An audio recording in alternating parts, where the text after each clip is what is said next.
In 2025, the big question isn't just, can you afford a home? It's, should you buy one or keep renting?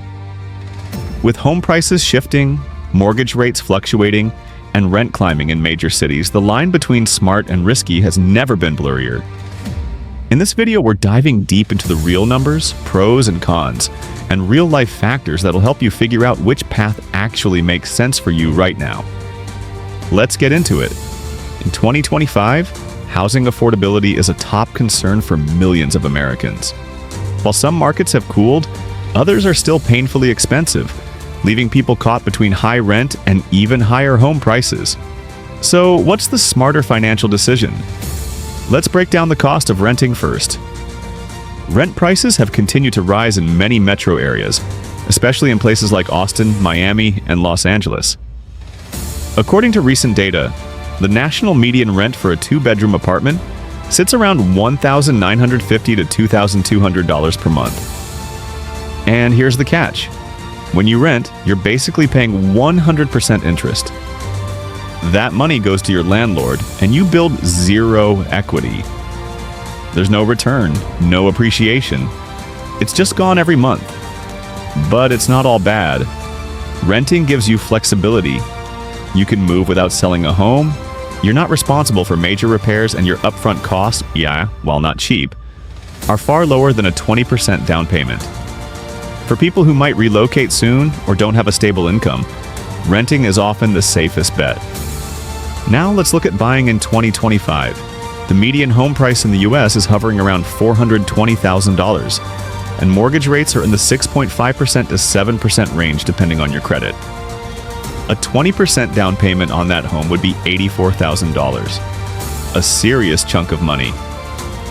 But here's what buyers get: ownership, equity growth, potential tax advantages, and the ability to lock in housing costs with a fixed-rate mortgage. Even with higher interest rates, monthly mortgage payments in some areas are competitive with rent, especially if you plan to stay for 5+ years. That's the key. Buying makes the most financial sense when you think long-term. Over time, as your mortgage balance goes down and your home's value goes up, your net worth increases. Renters don't have that advantage. Here's a quick example: renting.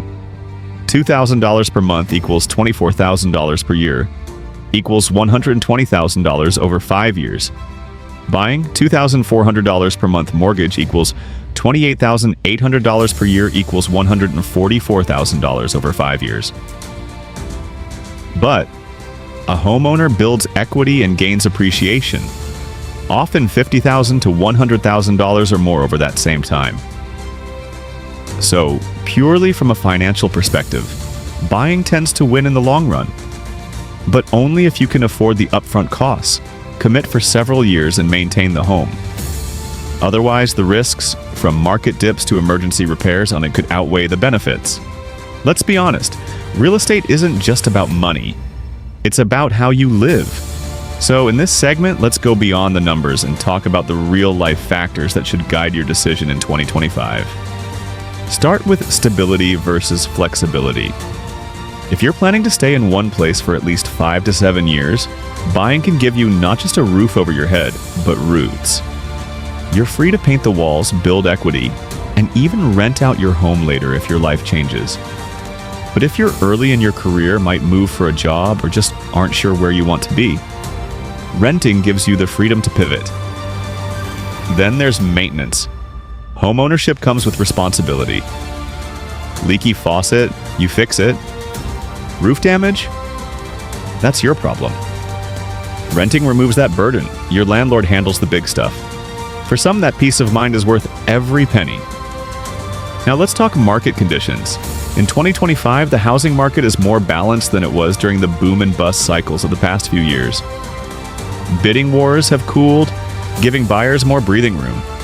But that doesn't mean it's the perfect time to buy everywhere. Some markets are still overpriced, and if you buy at the top and sell too soon, you could lose money.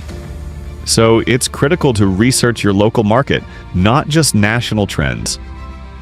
Also think about interest rates. If you're waiting for rates to drop, consider this. You marry the house, but date the rate. You can always refinance later if rates fall.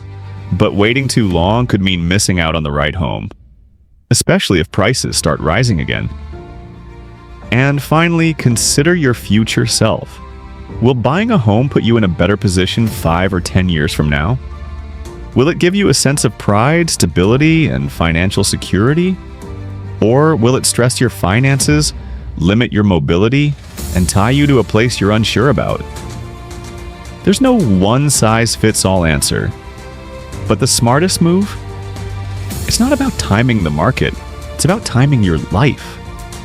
If your job is stable, you've saved a healthy emergency fund, and you're ready to commit, buying may be the right path.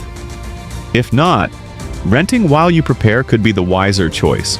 So, are you team rent or team buy in 2025? Let me know in the comments below. And if you're still unsure, drop your zip code and budget.